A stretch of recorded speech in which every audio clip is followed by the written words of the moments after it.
Welcome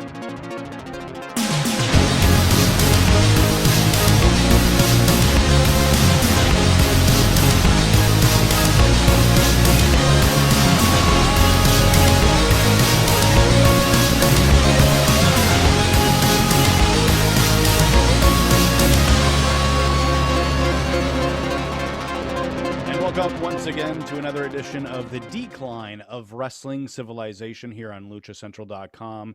Once again, wearing the Habs hat, Eric Mutter, the cult icon. How you doing, Mr. Cult Icon? I'm supporting your former team here today.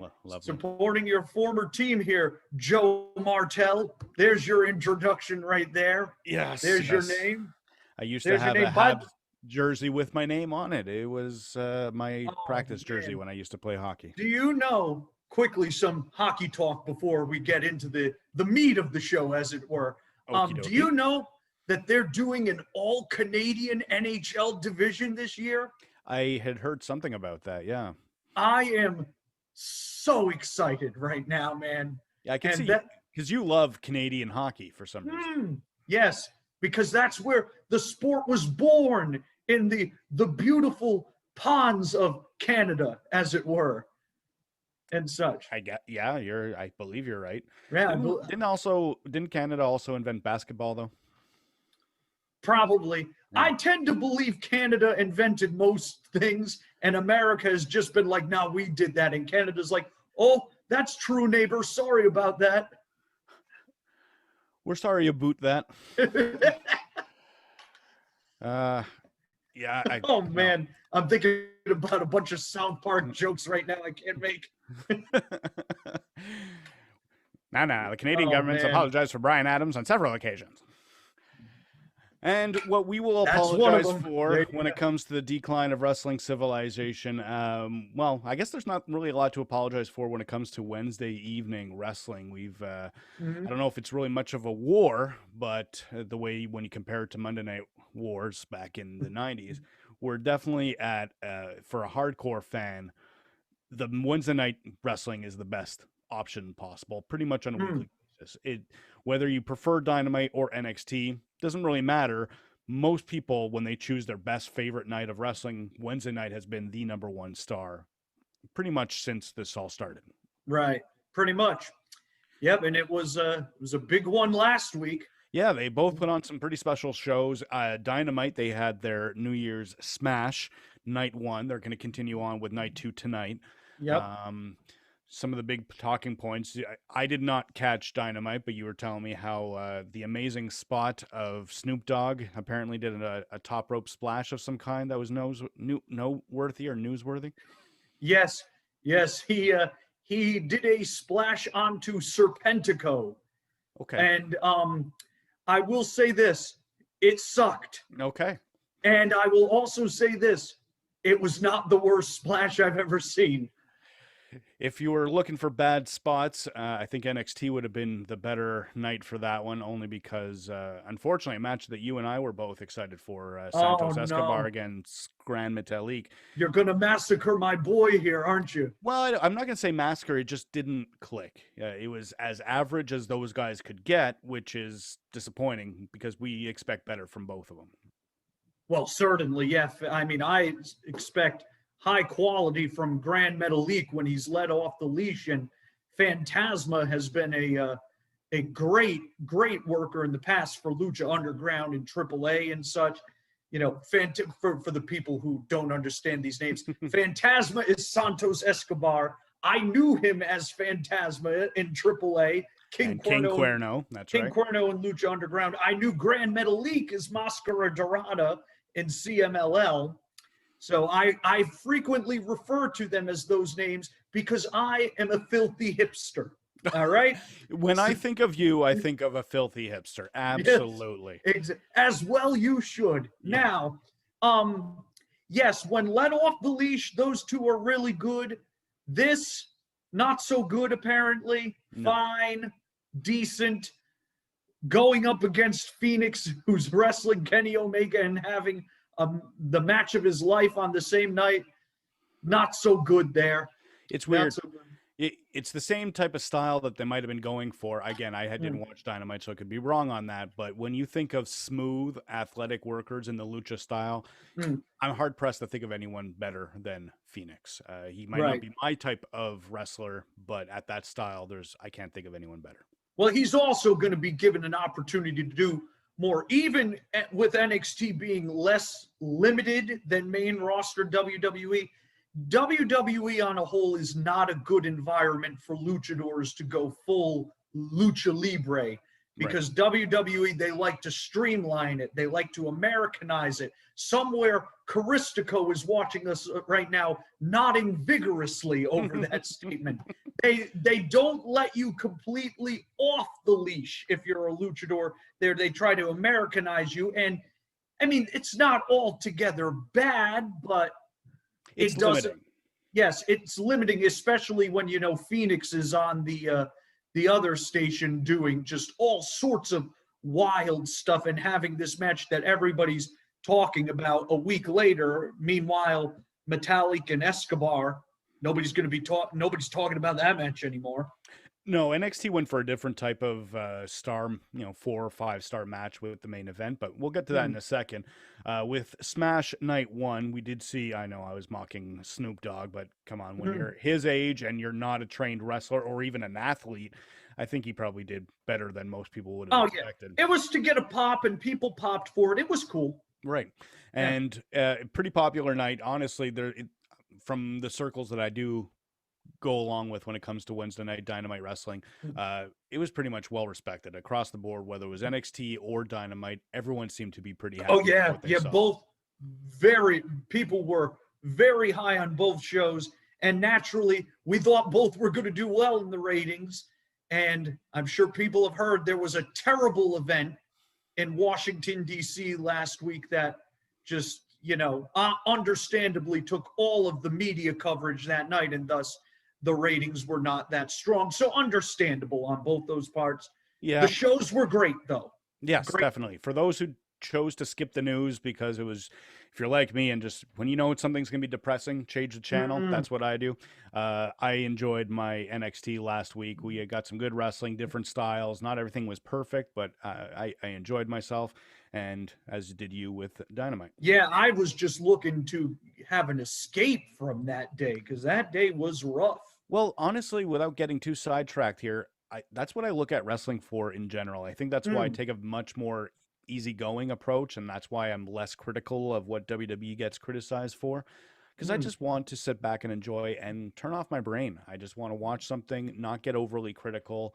I just want to enjoy. And unfortunately, when there's news like what happened at the Capitol, I don't want to be on Reddit or whatever news site I'm on my phone. I want to put it down, put on something that'll make me think of something else. And thankfully, I know we've said it a couple of times already, Wednesday night delivers. And no matter what's in the news, there's going to be good wrestling on. Oh, yes. And they did deliver last week for sure, both shows. But the big thing wasn't exactly Snoop Dogg's appearance. Not even that match was really the big part, though it got associated with the big part. It was the semi-reunion of the Bullet Club. So anyone who's been a longtime wrestling fan, who's known the history of not just the Elite, but way before that, before they became really known as the Elite, all of them, well, most of the Elite were associated with the Bullet Club, and that seems to be building now with this tie-in between AEW and Impact, because the Good Brothers are their contributions to the Bullet Club. I believe I called this one when the Impact AEW thing first came about, that it wasn't going to be AEW versus Impact. It was going to be the Bullet Club versus AEW and maybe Impact thrown in. Now, we've yet to see anybody else from Impact come over other than Gallows and Anderson yet, but this was the first step here. I thought, as a fan of Omega and Phoenix, and as a fan of the original incarnation of the Bullet Club, the current one is not nearly as good as the classic one from years ago, which featured all these guys. This was a strong final 30 minutes for AEW. They have the great match.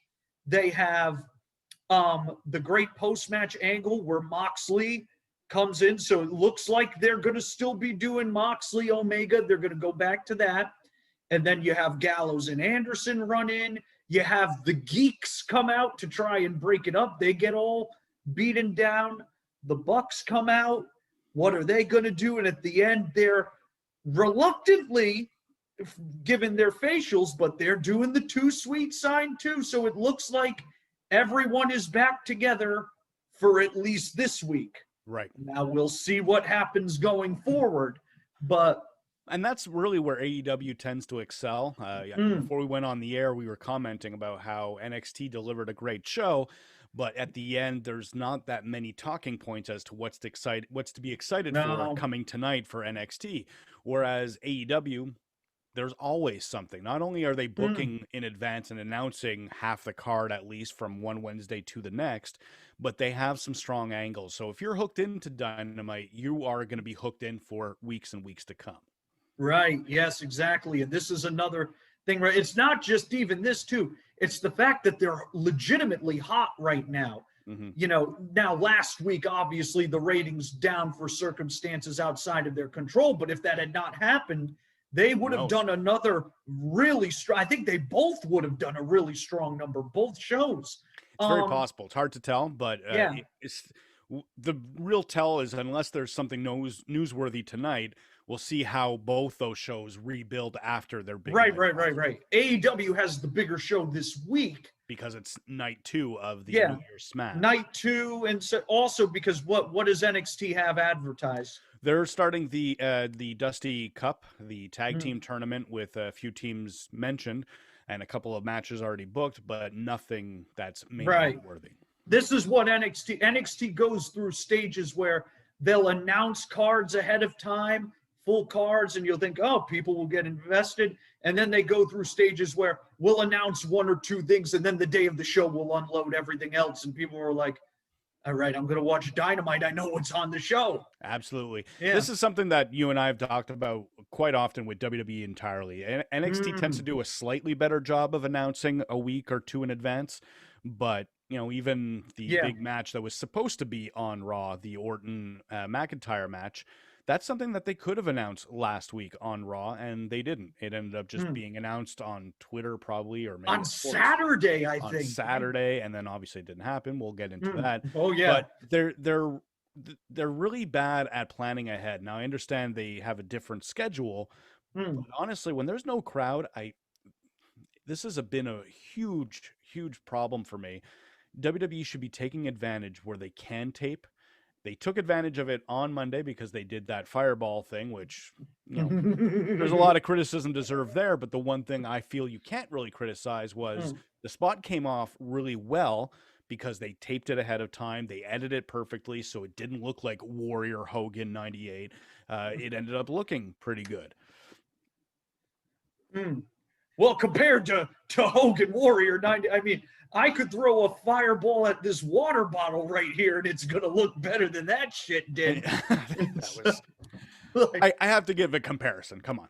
Yes. So coming back, though, to Wednesday night, we had the Bullet Club, and then what we're getting into is that now that we're booking night 2, we're still carrying. Not only did they book a bunch of matches that are going to be interesting, but now we also want to see what happens next with Omega, Callis, the Good Brothers, and the Young Bucks. The Young Bucks. And they're booked on this show, too. We don't know against who, but there's going to be Omega and other members of the Elite. They haven't said which ones. So it could be Gallows and Anderson. It could be the Bucks. They're going to be in 6-man action. So that's going to be a big story, I would imagine. There's bigger matches on this show, of course. You got Eddie Kingston versus Pac. Right. Interesting match. You've got Chuck Taylor versus Handsome Miro. Right. If Miro wins, it's the classic. If Chuck loses, he's got to be the young boy, the servant, for until the Kipper and Penelope's wedding, which we're all just dying to see. Said nobody in the history of time. And we've got the main event is going to be Darby Allin defending the TNT title versus Cage. Should be great. And continuing on with how they book ahead, they had the big weigh-in last week. Yeah, they had the weigh-in, which I thought was pretty humorous because, you know, like who was going to win that one? who could possibly know for sure? Yeah. But the match I'm most excited for, and we've talked about this a lot, how these two were both in one place, and then they were let go for reasons that I'm still kind of confused about, and now they're both in AEW, and now they're wrestling for the NWA Women's Championship. Ty Conti versus Serena Deeb. It's going to be interesting to see, because not only did they have that match, but what happened with the Rosa Baker match? Thunder Rosa was in contact with somebody who had the virus. Gotcha. So she didn't show up to the tapings last week as the precaution, so they pulled the match and they replaced it with this one. Well, honestly, out of all the matches on it, Rosa and Baker would have been a probably better match technically, but more heat for sure. They built that up very well. Definitely.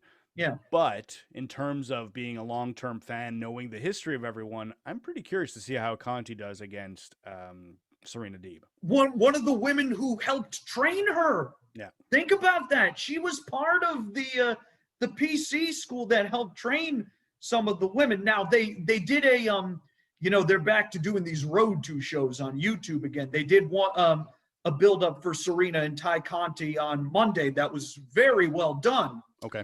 And, Ty, tried to claim in there that, she didn't really have that much to do with training me there. I was in the advanced class. I had moved beyond what she was teaching there and such, sort of kayfabing that. But they obviously do have some history going back to NXT, and now they're both here in AEW. Serena is having one of the best runs of her career. Right. Certainly one of the best runs of, in years for her. Ty Conti is rapidly improving. They have the advantage of this show being taped. Mm-hmm. So if there's any mistakes, they can edit it out. I think this has a chance to be really, really good. No doubt. Yeah. I think especially with the taping, because while Tay Conti is definitely improving, she's a weak link in the top tier of the women's division. So, still green, but the potential is off the charts, and you would have seen that back in NXT when she was even more green than she is right now. So this is great exposure for her, and I'm sure Serena is going to lead the match. Right opponent too. Serena is just unbelievable right now, and that's going to be a very well-rounded card. The only other match that I had heard of, and you let me know if I'm out of touch on this one, but wasn't FTR supposed to take on Jurassic Express? That's right. That is still happening. Okay. Except this time it's going to be the storyline there was going to be FTR versus Jungle Boy and Luchasaurus, but FTR is getting in the head of Marco Stunt because, he's small, and they pretty much goaded him into taking Luchasaurus's spot. So now they think they have an easier match, and obviously now it's going to be more competitive than that. We shall see. Marco Stunt is one of those acts that really turns me off from AEW, especially when he's putting over Brody Lee Jr. I get how it's heartwarming, but it just ruins the kayfabe of wrestling. That was like a non-canon thing on the on Dark. That was just goofiness for the kid right there. I get it, but it just doesn't. I don't know. It rubs me the wrong way. Nobody saw that. You know that. Yeah, even the guy that doesn't watch AEW and knows about it, he didn't see it. But sure, I told you about it last week. I know you did, but I had heard about it before you mentioned it, and I definitely got to see everything else, including the Adam Cole stuff. I get why they do it for the kid. As a wrestling fan trying to watch the show, I'm the disgruntled asshole about it. Right. Well, the Adam Cole stuff was just at a party. And so who told you first? Was it Coach? I bet he hated that Marco Stunt.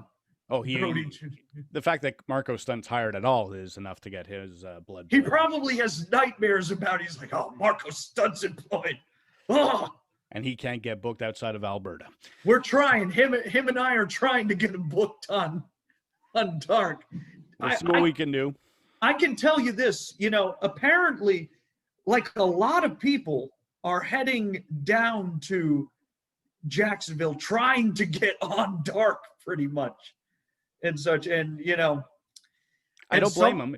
These workers, especially right now, I don't know how it's like for whatever state you're in if you're watching in the States, but here in Canada, they started some, not just lockdowns, but curfews in at least Quebec. They're talking about that here in Ontario as well. They announced something yesterday that was a little similar to that, but not exactly a curfew. So what that relates to is, as an employee and you're working, or a independent contractor, whatever your term would be, it's going to be hard to find some work. So I don't blame them trying to get their foot in the door, especially a company that's growing the way AEW is. It's not even just that. You look at, guys like Ben Carter, Lee Johnson, Top Flight. These are guys who got contracts from AEW and WWE starting out on Dark. Yeah. Right. So it opened the door for them. Yeah, definitely. And you mentioned there was some interesting stuff on Dark last night. Australian Suicide from AAA was on the show. He did a cool moonsault. He did another move where John Silver and Alex Reynolds spent 15 years looking at him waiting to jump because he took too long climbing the ropes and such. When people ask me why I don't like spots and lucha type styles, I was howling at that. I was like, you can come on, man. At least cut the camera away. Like, come on. And the aforementioned Serena Deeb, she had a match against Tesha Price. Okay. Tesha did absolutely nothing in this match. It was basically Serena just destroying her, and she was tremendous destroying her. Oh, it was great. I loved it. The one thing, I've never watched an episode of Dark, but the one thing I'll respect about it is when I look back to classic wrestling, my 1980s WWF watching, there's something to be said about a well-done squash match and how that really elevates someone to get to the point of making them matter on the main show. And Dark seems to be doing a great job of that for the people that are growing within AEW. Powerhouse Will Hobbs is a great example. He was another guy who's got his start there, and he's ended up being signed, and he's become really impressive and stuff. I like Dark because Excalibur and Taz are hilarious on commentary, and because Shauna and Ivelisse are on it very often.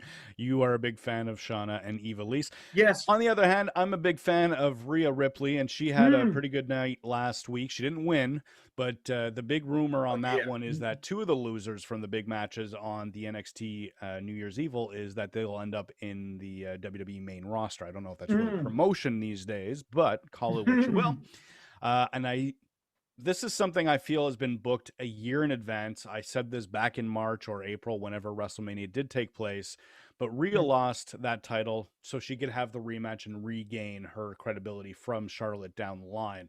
And all roads are currently going in that direction. That said, you and I both know I've seen some WrestleMania directions, such as Luke Harper making it to the title scene, and been completely wrong. The year is going to be 2049. We're in our, I don't know how many years the show would be, and we'll still be bringing up that Luke Harper thing. It's not. I don't make predictions very often. This is what you got to understand. I know, Cult, you bring it up quite a bit, but they're so rare a time that I'll say this is what I think is going to happen, because that's true. I don't think that way with wrestling. I just want to sit down. I had this conversation with another mutual friend yesterday. In a perfect world, I would never find out any spoilers or any rumors. During Raw or Monday, we were hearing about all the rumors of what's going to happen since Drew is no longer there. I didn't click any of those headlines. I stayed away from it. So when Triple H made his appearance, I was surprised. I shouldn't have been. I get that. But at the same time, it made me enjoy it a little bit more. So when it comes to those sort of aspects, I try to stay away from it. Right. But I made a prediction. I put my foot in my mouth with that one as well. And you have not let me forget it, and I have not let myself forget it either. It's mostly you who hasn't let you forget it.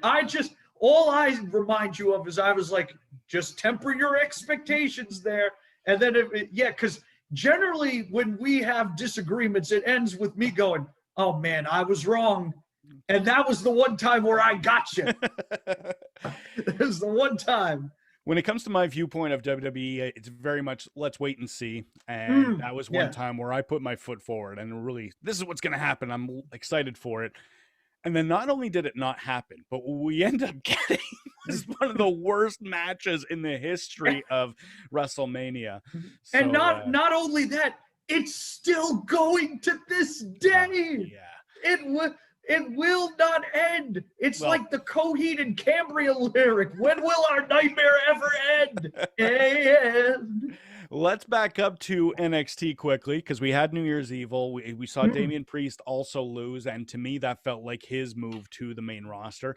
One thing that I was not following, again, because I'm not clicking on spoilers and rumors, but apparently he was rumored to debut on SmackDown 2 weeks in a row. Yeah. I suspect it's more going to be like a Rumble appearance. He's going to have his debut as a Rumble guy. He'll do well, maybe start a feud that'll build up to WrestleMania. Again, not a prediction. That's just what I expect. That's what I feel is the direction. The other things that went on quickly in New Year's Evil was they had Finn Balor defend successfully against Kyle O'Reilly, and it was a great match. Exactly the type of match I enjoy. Hard-hitting, not about spottiness, more about making it look like a fight. A Kyle O'Reilly match. Yeah, I know. Yeah. Because the other guy doesn't do that stuff. No, it's generally not, but I think O'Reilly brings the best out of Balor, and maybe that's a sign of things to come, because NXT seems to have a lot of those types of wrestlers right now, with Thatcher, Ciampa, who were supposed to have a match, but that got delayed, postponed, whatever the term not is. sure why. They came up with a kayfabe injury. He wasn't actually hurt. Yeah, I'm not sure if it's kayfabe or real or not. I know the rumor is that it's kayfabe, but with everything going on with, you just mentioned Thunder Rosa being in contact with someone. Yeah, but so let's nip this one in the bud right now, because the reports on that is there was another outbreak. Originally, it was said to have affected Impact, AEW, Raw, and SmackDown. But with AEW, it only affected Thunder Rosa, as far as I know. I haven't heard anything else. Not to mention AEW taped last week, right? So it wouldn't affect him this week anyway. Impact hasn't taped since November? I'm not sure. It's been a while. I thought their tapings ended as of the new year, so I thought what they showed for the first week of January was their first new taping. I mean, I suppose it's possible, but I had thought they were taped up to the next pay-per-view. In any event, I don't know how, but it was said it did affect them. So that pretty much leaves Raw and SmackDown, but not NXT. Right. So it doesn't appear NXT was affected. Again, I know we debate this personally on a regular basis.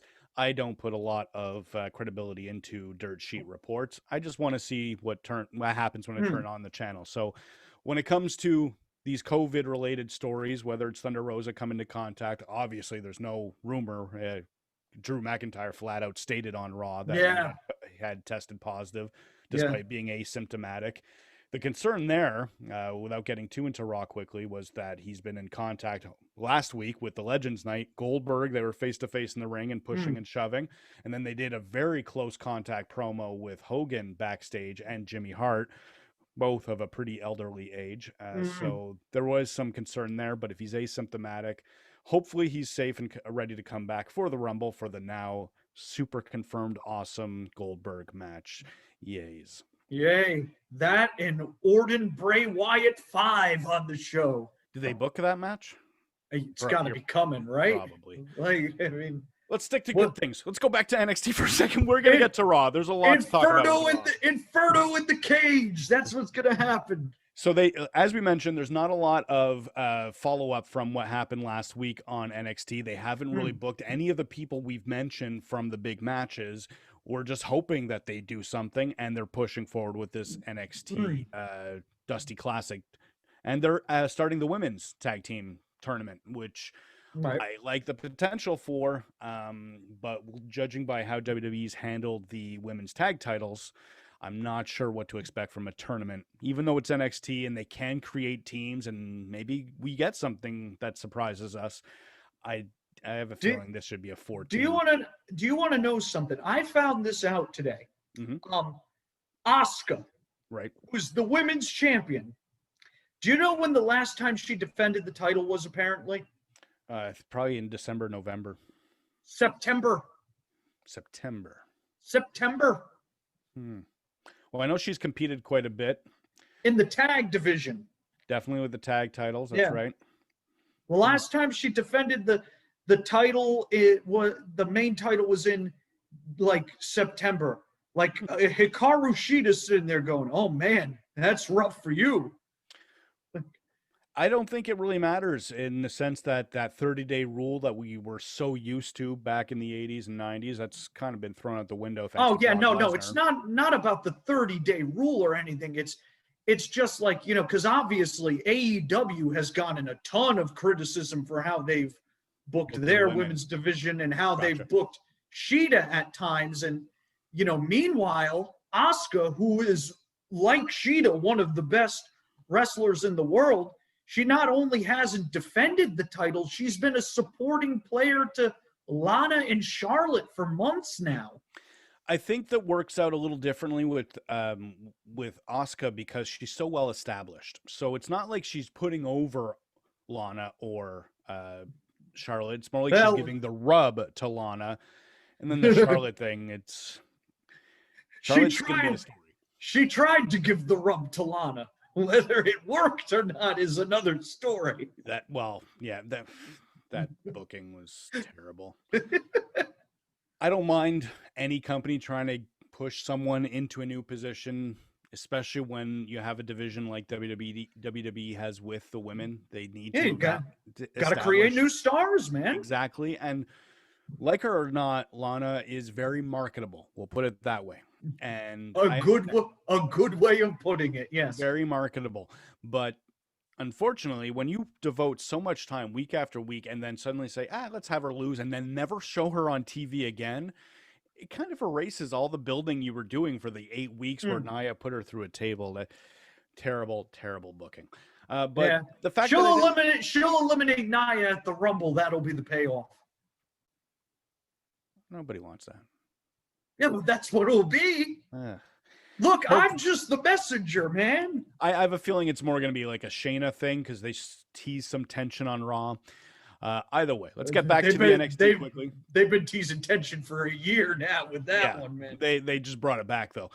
So we're going to be seeing these tag titles, or sorry, not tag titles, but tag tournaments with the women and the men. And that's really all that's going for NXT right now. We're hoping that there's going to be some evolution. And one match I was most excited for from New Year's Eve will ended up being postponed. So whenever it does take place, I'm very excited for Timothy Thatcher in the fight pit against Tommaso Ciampa. Oh, yeah, that'll happen at some point. That will happen at some point. But let's bounce to Raw because, that ended up having some pretty big moments. Nothing positive, really, other than the COVID result, I guess. On that one. Topical humor here on the decline of wrestling civilization. I've done some stand-up. I failed at it, but I've done some. I failed at it, but I did it. That's what's important. Fair point. Yeah.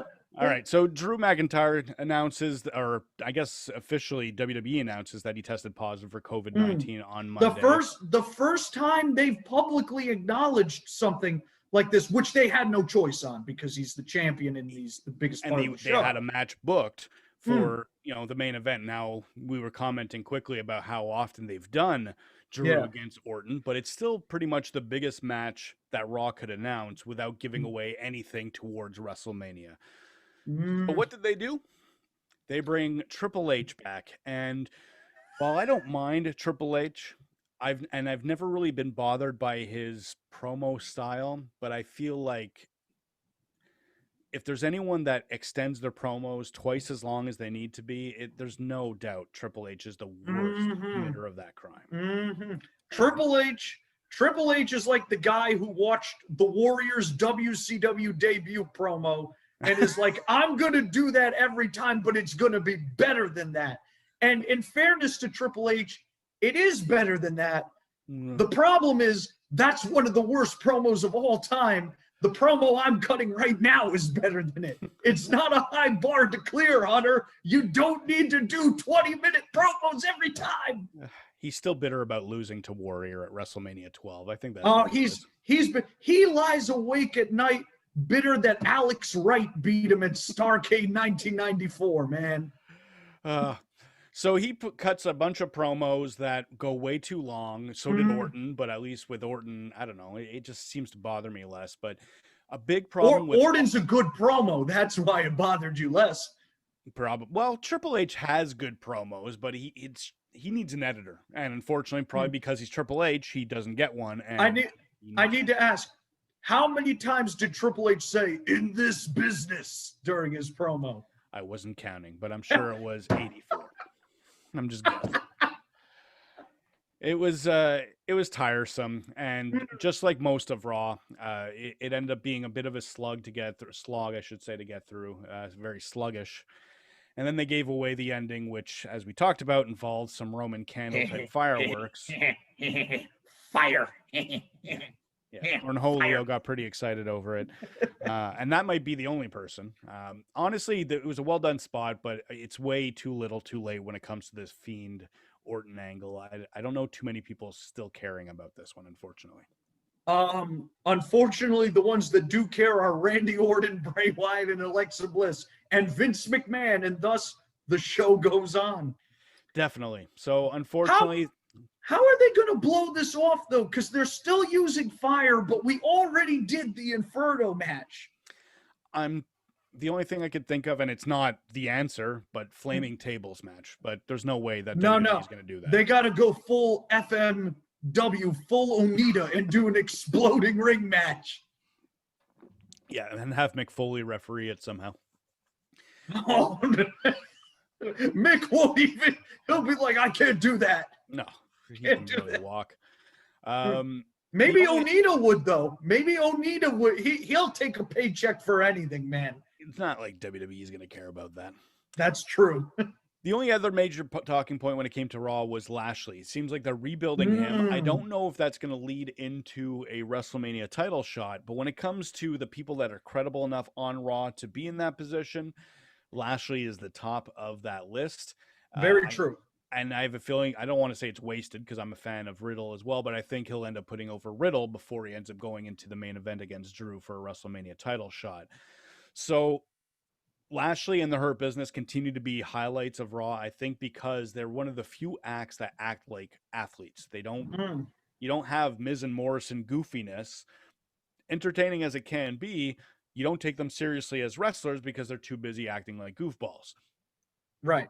You can take the Hurt Business seriously because they are serious about being competitors.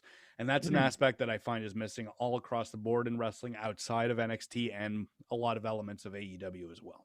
Well, they also have a guy that can talk in MVP, which gives you instant credibility right there to guys, like Lashley, Shelton Benjamin, and Cedric Alexander, not always known for their mic ability, but you put them with an MVP and you let them do their talking in the ring, and all three are highly regarded workers. Definitely. MVP is still a highly regarded worker. True. Good things are going to happen there. The only thing, because they have protected Lashley really, really well this entire year, they already did him versus Drew. Exactly.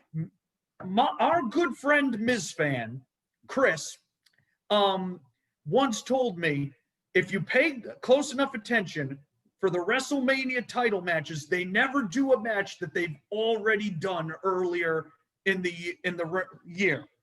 And they've already done that match. So that leads me to believe probably not. I still think there's something with this Drew and Sheamus thing. And I am still very worried that Goldberg is going to win that title.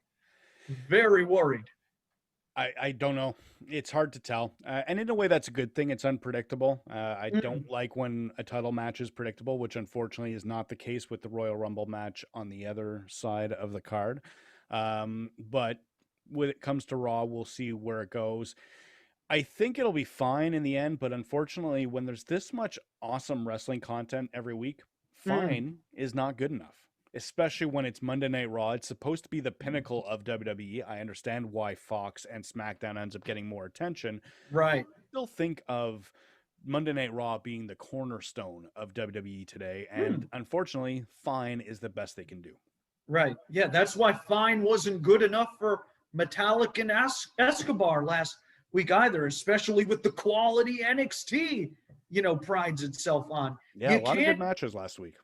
You can't just be fine anymore. Mm-hmm. You just can't do that. Otherwise, you're going to wind up like Jake Hager, a guy who we both like, but who most people are like, this guy's taking up a spot when so-and-so can have it. By the way, I do need to point out here, Wardlow is the man, because he got an unbelievably good match out of Hager there that I did not expect. They got to push that guy to the moon.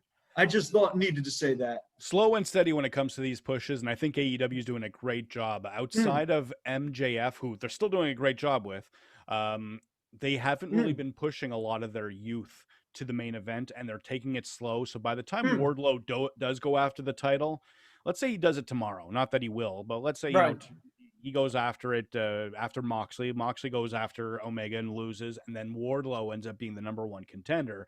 He's been so slowly and properly built up that it's going to make an impact when it does happen.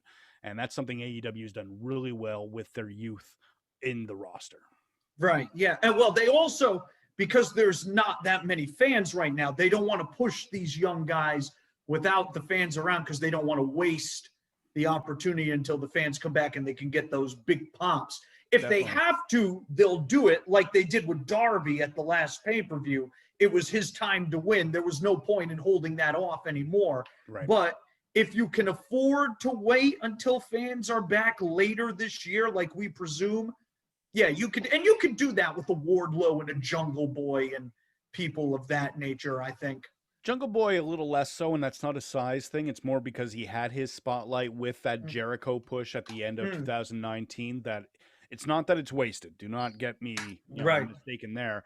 But he kind of had that original push. It didn't work out. They didn't follow up on it really well. That said, AEW's booking has been strong across the board that even if someone loses, there's enough of an opportunity to rebuild them if they choose, and they haven't really screwed that up. Well, he wasn't ready yet at that time anyway. He's so much better now than he was. That match was a year ago now. Yeah. The Jericho match. He's so much better now. Over a year ago. But at the same time, if he wasn't ready, he shouldn't have had that spotlight. But that's just my view of things. Well, Jericho, he was like, I want to work with Luke Perry's kid. That was on, if you can believe it, that was on the same show as that infamous Dark Order angle with the bad punches.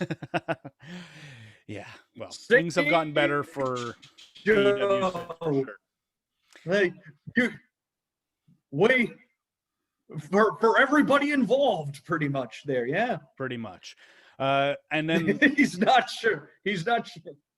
When it comes to out of nowhere booking, who would have predicted that Adam Pearce is going to end up getting a title shot at the Royal Rumble? Yeah, I didn't have that one on my bingo card right there. As I started watching SmackDown, they announced the 5 people that were going to be in this gauntlet match. I figured, okay, there's 2 baby faces in Rey Mysterio and Daniel Bryan. It seems like they're leaning towards Bryan at WrestleMania, so I figured Mysterio was going to get the title shot at the Rumble. Wow, was I wrong? Wow, they should have done that. Now that you I didn't know idea Rey was even in that thing. It ended up starting with Sami Zayn and Ray beat him in about 10 seconds. He caught him off guard and got the 619. What are they doing with Sami? He's losing in like really embarrassing fashion all of a sudden. He's more of a character than a worker right now, which I'm very thankful for, because I'm one of the very few online fans that did not like babyface Sami Zayn. That's right. Man. You're like he's like the your Adam Cole. Right, I wouldn't go that far, because Adam Cole is my Adam Cole. But Sami Zayn, despite the fact that he does come from Montreal, and I did get to hang out with him and Steen back then, it's just not my thing. I like them better as Generico. I don't like Sami. I do enjoy where I try to put down Adam Cole, and then you come in and really put down Adam Cole right there. Adam Cole he's got his purpose, and there's no denying when it comes to charisma and working the mic, he's very, very good. He's not as good as he thinks he is or as WWE thinks he is, but he's very good. I would take MVP and his work with the Hurt Business over what Adam Cole does with the Undisputed Era any day when it comes to mic work. But it's the in-ring stuff. When someone works the way he does, you're going to lose me no matter what. So unfortunately, and Gargano has turned into that also. And yeah. All right. Enough about Adam Cole. So Ray eliminates Sammy. And then it's Nakamura. I can pronounce the first name for a second there. Shinsuke Nakamura comes out and he ends up beating Ray in I don't want to say competitive match, but it was in one of the longer segments. And then Nakamura beats everyone else, including Daniel Bryan and King Corbin. So Nakamura ended up getting some good booking out of this one, and he's standing tall when Roman Reigns comes out and says, now you're also taking on Adam Pearce. And Adam Pearce. There's a story there that makes sense, but at the same time, it's really weird and out of place. But Uso and Roman demolish both Pearce and Nakamura, put Pearce on top of Nakamura. They count to 3, and then Pearce is your number 1 contender. I can't imagine they're going to keep that match. I think they're going to go with that, but I have a feeling it's going to lead into something else down the line, and I think it's going to establish Pearce as a on-screen character. Because while you and I know his NWA and some of his other previous work, a lot of good matches with Colt Cabana in the NWA. Exactly, he has a lot of history in the independents, and hardcore fans will know that. I don't know how many of those Fox SmackDown type fans know of Adam Pearce's history. Probably nobody. Exactly. So this will help establish him if he is going to be a regular persona as an official. That said, I don't know if that's the way I would have gone with it, especially with how they booked Nakamura so well that night. My gut feeling is because Kevin Owens is still not back yet, right? Correct. Right. They still have to finish that thing off, even though Owens just got completely run over in that feud. But he has to come back and try and get his revenge. That's why the February pay-per-view exists. So for this one, I think they find a way to take Pearce out and they put Nakamura in and you give Nakamura his shot. No. You're entirely, it's entirely possible. I'm not going to say right or wrong. I'm not predicting anything. We've seen how badly I do at that. But I do feel like there's enough to go with Pearce and then use Nakamura later on, maybe at the February show with Owens, and they make him overcome the odds. Roman overcoming the odds. I know that's a new idea. But overcoming like a triple threat odds or something leading into Daniel Bryan at WrestleMania. Who knows? Either way, we've been talking about how superior SmackDown has been over Raw for so long, and then they throw this, and it's not that it's an amazing SmackDown's still better than Raw, but that's because Raw went down a step, and then so did SmackDown. So they're still a step above Raw, but not in a great place overall. Now, when SmackDown had Bayley and Sasha and the Roman thing, right, they were just cooking. And then the Bayley and Sasha thing went away, and then it was just Roman and about an hour and 45 minutes of everything else. Right. And unfortunately, that hour and 45 minutes is not as good as the Roman stuff. So there's a lot of interesting, but I won't say good. Right now, they're leaning towards a Biggie Apollo Crews. I don't know if it's a feud or a heel turn for Apollo. It's intriguing, but it's not. It's, we were just talking about Big E maybe winning the Rumble and facing Roman Reigns at WrestleMania about a month ago, and now they're having him feud with Apollo.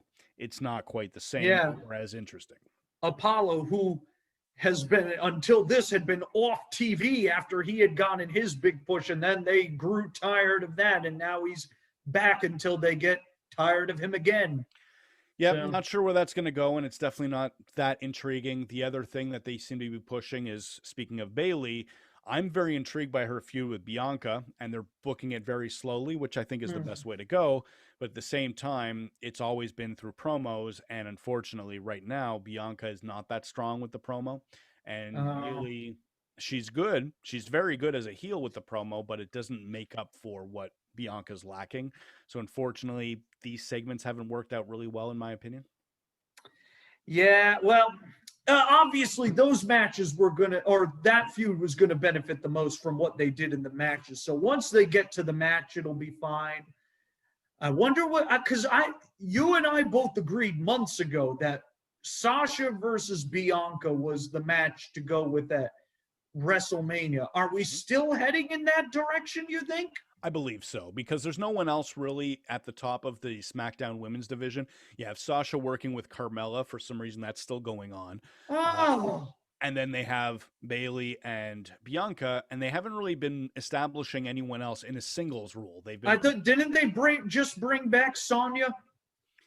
They put her as a Pierce associate, so she's another WWE official out of the ring, a non-wrestler. I think that's maybe she's not comfortable getting in the ring right now after everything that went on. I'm not sure. That could be possible, but that would be, I hope that's the case, because if it isn't, if they're just decided we're not going to use you in the ring, that's just bizarre. There's also the possibility that because of the way she was fired, because she had to take her time, they're bringing her in like, let's try you in this role, and maybe that'll build up to getting back in the ring. See, if you or Coach were in charge of WWE, I'd go, that's what they're doing. It's Vince, so it's probably not that. We really don't know. No, we don't know. The other thing they've been doing with the women's division on SmackDown is they're trying to build up the tag team of the Riot Squad. So they've been having some segments and matches with Liv Morgan and Ruby Riott. Mm-hmm. And apparently some tension with Billie Kay, who's been kind of like my low-key favorite part of the women's division. She's got this great annoying gimmick like she was doing with the Iconics. But again, none of those are going to end up being in. None of those three women are going to end up being in the title match at WrestleMania. If Billie could work, she would be the star of the division. Yeah, can't work to save her life. Poor girl. She's better than Lana. We can say that. I'm better than Lana. I think Leva Bates. God bless Leva Bates. Oh. She's great as a character, but she can't work to save her life either. Oh, I would take Leva Bates, but I'm still remembering what she was doing as Blue Pench in NXT, and she did some really good stuff as a worker then. Yeah. I know this librarian part might not be great, but... Oh, no. She's great at the gimmick, but the work, no. Unfortunately, no. Oh, well. But the only other thing that was worth mentioning from SmackDown was new tag team champions, where the Dirty Dogs, I think they're officially going by, Ziggler and Naru, dethroned. The Dirty Dogs! Is Rick Steiner managing them? Not as far as I'm aware of. And I don't think anyone needs to be managed by Rick Steiner, especially those two guys who can talk for themselves. You could be managed by Scott Steiner, though. The sky's the limit there. I'm sure WWE is going to give Scott Steiner a contract any day now. They wouldn't, not in a million years. Man. No, not going to happen. So Street Profits lost that match. It seemed to be more of an injury angle where they beat up Montez Ford's knee pretty bad, so he couldn't keep up, and he ended up losing. So we'll see where that goes. It's to do something different for a few weeks, and then they'll give it back. Most likely, because the Street Profits are, I don't know if the meal best ticket team. They're the good way. Yeah, they're the meal ticket on SmackDown. Yeah. They're really the centerpiece when it comes to charisma and star power of the tag division all across WWE, not just on SmackDown, but even on Raw. Street Profits are doing pretty good as characters. Who even else is a team on SmackDown? Anyways, no. Honestly, I can't. They've hinted at a couple of things, but I don't think they're really going with it. WWE's tag division booking, as much as I like WWE's tag style, he's been atrocious at best. Yes. It's a good thing they had no use for those Authors of Pain guys. Couldn't use them right now. Or all the teams that got split up over the last year. I think we counted 16 teams broke up in 2020 in WWE overall. Yeah, that's the shame for the Street Profits, because the Street Profits are liked by everybody, but they got like two teams to work with. Yeah. The New Day, who are now on the other brand, and Ziggler and Rude, who they've already wrestled more times than Drew and Orton have wrestled. It's very bizarre what they're doing there. Now, another big thing that we wanted to talk about was last week we covered how Wrestle Kingdom got finished off, and it was a great classic night of wrestling, but the rumors are pretty hot. Yes. What might be happening with one of our favorite workers, Jay White? Wild internet speculation time. There you go. I'm not making any predictions here either. But Jay White is rumored to be leaving New Japan, and obviously his phone is ringing off the hook from Vince, Triple H, and probably Tony Khan or anyone else related to the Elite. Don Callis left a voice message, I'm sure, too. Yeah, I'm not so worried about him going to Impact, unfortunately. I don't think so either. As much as I enjoy Impact until Omega and Callis ruined it for me. Oh, no. Those segments, those promos. Callis is a great promo.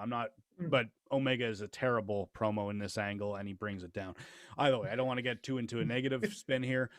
Jay White, do you think he's heading to America for his next wrestling contract? No. There's obviously, as you like to bring up, with the news and such, sometimes it's it's a little out there. It's a little tough to decipher what is fact or fiction. Right. We do have one set of rumors or reports saying that it's 50-50, that Jay is choosing between New Japan and WWE. There's other reports that say he's signed to a 7-year deal that he signed in 2018. Right. I'm not a math wizard, but last I checked, it hasn't been 7 years since 2018. So if he signed it then, he's not coming. I don't think it really makes sense for him to come to either AEW or WWE right now. I mean, he's the top guy he's the top, foreigner in New Japan. There's no doubt about that. Will Ospreay, maybe, but I would even say Will is like a step below him. For sure.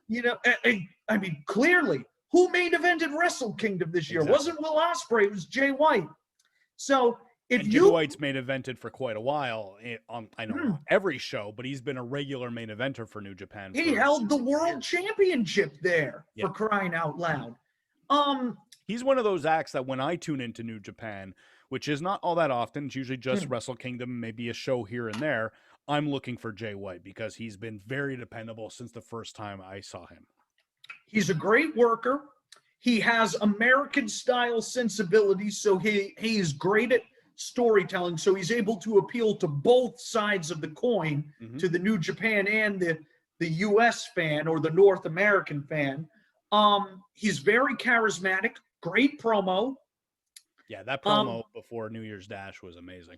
Oh, yeah, the sacrifice one. Yeah, that was pretty good. Great meme quality from that soundbite right there. Yeah, I think he would be great in either AEW or WWE, provided, people didn't get in his way and such. But, if you're Jay White, unless, New Japan is just not paying you anything at all right now, and you need to make a financial move, over here. If you put him in AEW right now, he ain't going to be one of the top 3 guys there. No. If you put him in, if he goes to WWE, he's not going to be one of the top 3 guys on the main roster right away. I think the best he could get if he goes to WWE is what AJ Styles got a few years back when he was at the top of the card, but it took a while for him to get that title shot, and he still ended up losing to Jericho, I think, at WrestleMania that year. Yeah, and a very perplexing decision, but he immediately recovered from that. And I think the more likely thing would be he would go to NXT. And if you're Jay White, no disrespect to NXT, you're going to go from the Tokyo Dome main event to working the Performance Center? Makes no sense. No sense. I think the other aspect that people got to keep in mind is it's very tough. I went from one province to another. So a time zone, a single time zone difference was very tough to get adjusted to. This guy is used to working. Well, obviously he's from Australia. Is it Australia? New Zealand. So he's still working that pretty much very, if it's not the same, very similar time zone in Japan. Right. It's a completely different lifestyle to come to North America after that, whether it's going to be Jacksonville or Orlando right now. Florida, of all places, I don't hate the States the way a lot of Canadians seem to, but if I was going to move to the States, Florida's probably the last state I'm going to choose to go to right now. Oh, shit. Florida is the last state anybody in America wants to go to right now, man. So imagine being an international talent, a star who already has recognition and has still, like, he hasn't been wasted in New Japan. There's still not even close. No, it's not like if you look at WWE and someone like Orton, again, not wasted, but there's very little he has left to do.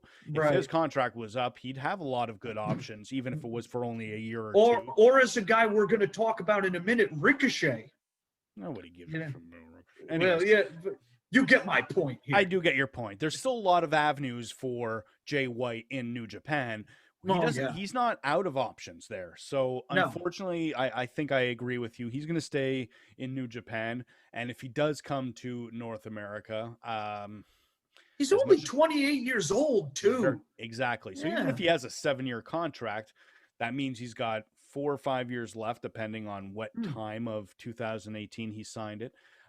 So he's going to be of a proper age and probably still in an even better position where he can end up working into a main event role. Oh, yeah. He goes to. Think about how the scene might be 4 or 5 years from now. We don't know how big AEW will be by then. We don't know how big WWE will be by then. They might be bigger then than they are now. Jay White might be more money to throw around then. Jay White might be walking into a WWE where they're headlining a WrestleMania with a Randy Orton Triple H match for an 84th time. So you never know what's going to happen there. Oh my God. Jay will be opening the show with, who would be opening? Kalisto. Kalisto. Vince is like, there's a rite of passage there, kid. You got to go over Kalisto. You quickly mentioned Ricochet. What's going on with the Ricochet rumors? All right. Yes. It's going from, filet mignon to a McDonald's Big Mac. There you go. Or something. Poor Ricochet. We kid because we love. So we brought this up before. There was a rumor several months back that there was at least one disgruntled WWE guy who was going to leave when their contract was up in January, February. The rumor at the time was Ricochet. He came out and denied it. Today, there's now a report that Ricochet's contract is coming up and he has not re-signed. Right. And such. He signed with WWE January 16th, 2018. Okay. At that time, WWE was offering only 3-year deals before AEW came along. Since then, it's been 5. Right. This would be year 3. January 16th is 4 days. Or no, excuse me, 3 days. 3 days from now. Yes. So we could be seeing Ricochet signed to AEW as of Saturday, basically, is what you're saying. I mean, if this is true, I have no idea if it's true. I mean, he did not appear on Raw last night, right? No. I mean, so the last thing he was doing was valiantly putting over the members of the hottest group since the NWO, Retribution. He did the honors for, such luminaries as Slapjack, Mace, T-Bar. Then he had a really good match with Ali, from what I heard. But he lost all of them, right?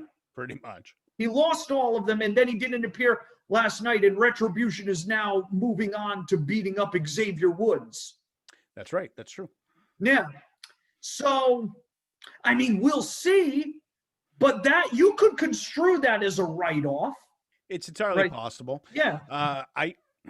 I can't speak for the man, obviously. I know his dream was to go to WWE, and he wanted that more than anything else. Unfortunately, Ricochet's style is not very WWE friendly. This is not a knock on him. No. I enjoy his work sometimes. I know it sounds like an insult. I don't mean it that way. He's another one like Phoenix, where he works his style, but he's very good at it. It's just not my style. But AEW definitely books to that style. That said, we just mentioned how Jay White would be in a pretty crowded AEW scene if he were to move there. I don't think Ricochet would be in any better a spot if he were to move into AEW right now either. Well, I want to preface this by saying I am skeptical that anything's going to happen here until I see it, because Ricochet is a guy who's like oh man, I love being in WWE, even though they don't do anything with me. So I'll need to see him leave before I believe any of this is going on. But I mean, he doesn't deserve to be in the main event of AEW right now if he were to jump there. He doesn't have the momentum. No. And I think he would acknowledge that. He needs to be built up again before he can start being the guy that he was in Lucha Underground as Prince Puma. But AEW has the perfect thing there. He was once tag team partners with Matt Sydal. Matt is currently just having really good singles matches. That's pretty much all he's doing right now. Okay. But you put him and Ricochet together as a tag team, can create forward momentum. That way you could put them against the Bucks and have a match that will have you running for the hills in anger and all the spots that would happen there. Definitely not my style. Yeah, no, you could, but you can do something there, and then eventually you could be, because if he is going to leave, it has to be for AEW. Yeah. He can't, why would you go to Impact? There's no. The only other option I was thinking is basically the opposite, go to New Japan. Yeah, but you can't even do that. You can't go to New Japan right now. You can't get into the country, that's basically. Fair. I mean, so really the only option you've got is, and also with Impact, if you want to work Impact, why wouldn't you just go to AEW anyway? They have a relationship. You can just go to Impact through there. So, well, that could be an interesting idea if he gets signed to AEW, but then shows up as an Impact talent, or I don't want to say an Impact talent, but part of that mix of people that are jumping from back and forth. There's a lot of options there. I don't know. Ricochet, again, I don't want to mock or knock him at all, but unfortunately, he's just not a main event player outside of the Lucha Underground. I'm hard pressed to see him being pushed above most of the AEW main event roster. I don't see him taking on Moxley and winning, or Omega, or Phoenix, or Pentagon, or El Zero, whatever name it is now. You just call him Pentagon. That's what I do. I just don't want to be disrespectful. It's just Pentagon, no, he's not. Pentagon is not going to be offended if you call him Pentagon. I'm sure he's not even going to hear this. But, but when it comes he's a great guy, I hear, so he won't be offended. The weird thing is, Pentagon was pretty much the star of Lucha Underground that got me into Lucha Underground. When they both got signed, Phoenix and Pentagon, I remember you and I having this conversation that Pentagon was the guy they should push to the main event out of the two because he's got a gimmick and a persona that translates well to a North American style, whereas Phoenix, not as much. He's definitely an AEW style now that we've seen what AEW can do, but still Pentagon is a main event guy wherever he wants to go. I cannot say that about Ricochet, unfortunately. No, but the good news for Ricochet, you bring up Pentagon, Phoenix. Who did Ricochet help? What helped him become a bigger star? Working with guys like those two in Lucha Underground. In fact, most of his former cohorts are there now. Cage is there. He can do matches with Cage. That's true. And Helico and Jack are there. You know? Well, I'm not trying to dissuade you. It's more about trying to segue quickly. There's another guy from Lucha Underground that's signing somewhere. I knew you were going to go there. I didn't even write this down, but I just thought of this. Mil Muertes, one of my other favorite guys from Lucha Underground, is going to end up in MLW tonight as part of Fusion. And that could be a pretty interesting option for Mil Muertes. So from what I understand, they are going to incorporate Lucha Underground into this thing because apparently in one of the last angles they did, Selena called somebody from Boyle Heights. I did not catch that part. Apparently so. I'm getting goosebumps thinking about this now. That's right. Dario Cueto is getting back on the horse, even though he's technically dead. He's actually not dead. He got resurrected in the last episode. Anyway, and you mock fireballs. Hey, at least Lucha Underground established that. I completely agree. Big difference there. So yeah, I don't know what they're going to do there. Look, I would like to be excited for that, except I've seen Mill and CMLL since Lucha Underground closed, and he was shot. Yeah.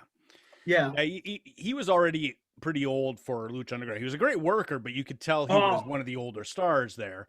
Well, the age thing didn't matter. He was phenomenal in those first 3 seasons, and he was no good in AAA, but that was because he was checked out of AAA. Okay. He was only putting the effort in Lucha Underground. But between seasons 3 and 4, I forget exactly what happened, but it was something with his legs, and you know how it is when the legs go.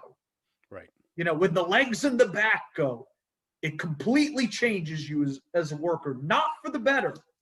And that's a big complaint that I have for Matt Hardy, for example. The way his hips, he just is not flexible. Oh, yeah.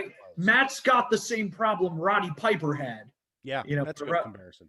Yeah, where Roddy just, was rendered immobile in the mid-'90s with his hip thing. Matt can at least move better than that. I'll give him that much. But he is positively glacial at times. Is it your bedtime already? It is, in fact, not my bedtime. Yeah, no. Is it time for you to wake up? Because it is Wednesday morning. I should say that. Maybe. Very early Wednesday morning, as you can tell. Very dark. Yeah. Very dark outside, man. AEW dark. So coming back to MLW quickly, we have Lio Rush, who's the new middleweight champ. We have a team that I assumed you'd be excited for. Los Parks is going to challenge for the tag titles against Von Erich. Which son is it? I don't know. I like MLW as a concept. I haven't really enjoyed their shows enough to watch on a weekly basis since their restart. The empty arena stuff has been trying from them. It's tough. Well, look, as long as LA Park is in there, it doesn't really matter who the other son is. You'll enjoy it either way. That's right. There was a promo he cut a few weeks ago where he was talking about how upset he was that his masculine sons had been held down, and I was dying. I was dying. I was like, let's put him in the Hall of Fame again. When my father found out I was doing a podcast, the word he did not use to describe me was masculine. Oh no! Can you reveal what the word was to the people? Ashamed. He said ashamed a few times. Yeah. No, he said he was glad that I was still using my broadcast stuff, but he just wished I was doing it on a real sport, not this fiction. Oh man. Either way. Then you should have then said, yeah, well, the Montreal Canadiens have sucked for nearly 30 years now. There you go. No, because there's no point. Hockey isn't about whether you win or lose when you follow a team. Unfortunately, that's not the reason people follow any sport. In Montreal, it's about whether or not you speak French. Unfortunately, very accurate. Yeah. So to finish things off, I just want to quickly come back to something tying into AEW was Impact had their Genesis show over the weekend as well. Mm-hmm. Nothing too monumental. They had this, what was it called? The Super X Cup. And Ace Austin, someone who's been missing for a while, he came back and won that tournament. And then one of our favorites, I was about to say Willie Mays, but Willie Mack ended up winning the main event basically against Moose in, I think it was a last man standing match. Very nice. Very nice. I don't know where that's going to go for either Ace Austin or Willie Mack, but tying into AEW could be interesting to see what happens with everyone. Big Willie going to beat Kenny Omega for the title. It's going to happen. I would love that, but we know that's not what's going to happen. Well, hey, how do you know? I don't know. You're absolutely right. How do you know? Obviously, look, when it comes to Impact and AAA, where Omega holds those titles, he's going to lose them to somebody who those promotions are trying to make into the guy, or maybe in Impact's case, the woman, except they tried that already and they're still having nightmares over how that went. Damn, Tessa, you had to mess it up. Unfortunately. And another headline, I didn't read the story, but apparently there's talks about Tessa. I don't think it was about going to AEW, but of people asking from AEW for them to sign Tessa. I don't think that's going to happen. Tony Schiavone gets a question about that every post AEW show. Okay. And he's like, look, guys, if she was going to be here, she'd be here by now. Stop asking me this question. Yeah. It's pretty silly at this point. If she was going to be in either promotion right now, you would think she would be in either WWE or AEW by now. It's entirely possible that one of them might be putting it off to hope that the shitstorm dies down a little bit before they hire her. I don't think it's ever going to go away, but they're hoping for the least amount of pushback. Well, it could if she owned up to it, but she hasn't. Well, hey, look, we still saw Hogan on Monday Night Raw a couple weeks back, and he doesn't sound like he's owned up to anything he's done either. Hogan was I don't know why nobody wants me back here, brother. I don't get it. So here's Mark Henry, you're never mind. Oh no. So here's what will happen then. By that logic, we'll see Tessa in the Rumble in a few weeks. Honestly, that's been the thing I've assumed is going to happen, that WWE is going to want to bite the bullet. They're the ones that are going to, they've had no problem pushing back against cancel culture whenever they wanted to over the last year, especially with Speaking Out and Velveteen Dream and Riddle, but Riddle still being a high priority. Jordan Devlin. Yeah. So if someone's going to push forward, I think WWE is going to do it, right or wrong. I don't really want to say on that. Right. I'm of the opinion that it's been months now. If somebody was going to bring her in, I have to imagine that would have happened. But I guess maybe Vince will be like, we need to do Charlotte versus Tessa, horseman daughter versus horseman daughter or something. Honestly, I wasn't even thinking of it, but once you mentioned Tessa in the Rumble, that's probably the best way to do it. If they are waiting to sign her, the Rumble as a surprise appearance with no fans in attendance. Yeah. You know what? There's some logic. I'm not predicting anything again, but there's a logic to that idea. Yeah, that would be they'll get heat from the online people who will then watch the next several days anyway, so. And hopefully some of them, I already ruined my own segue, but I hope some of those also tune in and watch us every week here at luchacentral.com. Anything you want to mention? We don't do anything to offend anybody, at least not yet. My existence to my father, apparently, but that's a joke. Wow. That is totally a joke. My father and I go way back. He's going to love the show now. Look at the hat. This is why I wore the hat. He's going to be proud of you now. Well, as of Friday, he's going to be laid up because he's having some knee surgery. He said he wants to listen to a podcast, so maybe this is the perfect show. So, hi, Dad. Love you. I know you're actually proud, but ashamed of the wrestling part.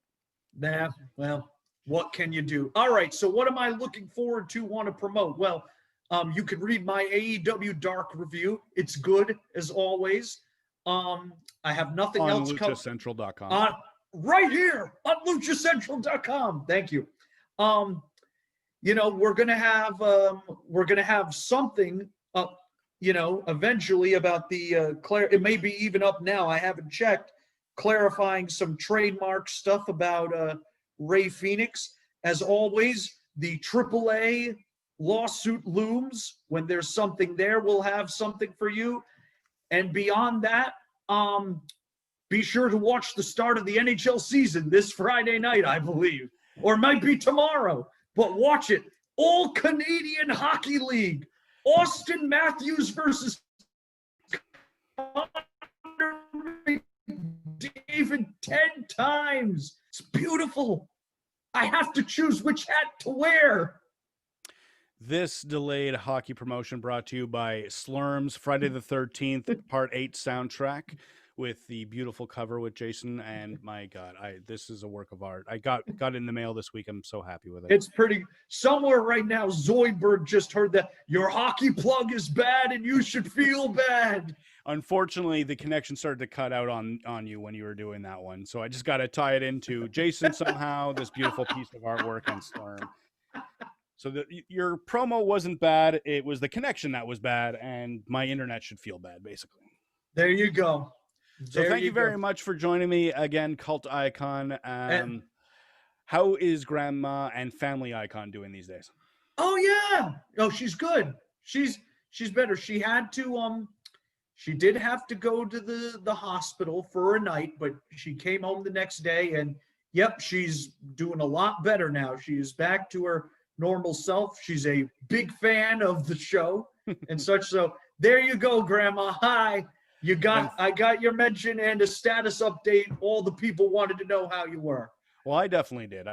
In fact, I think I spoke more to you this week about how your grandma was doing, because unfortunately, she was in the hospital due to some COVID.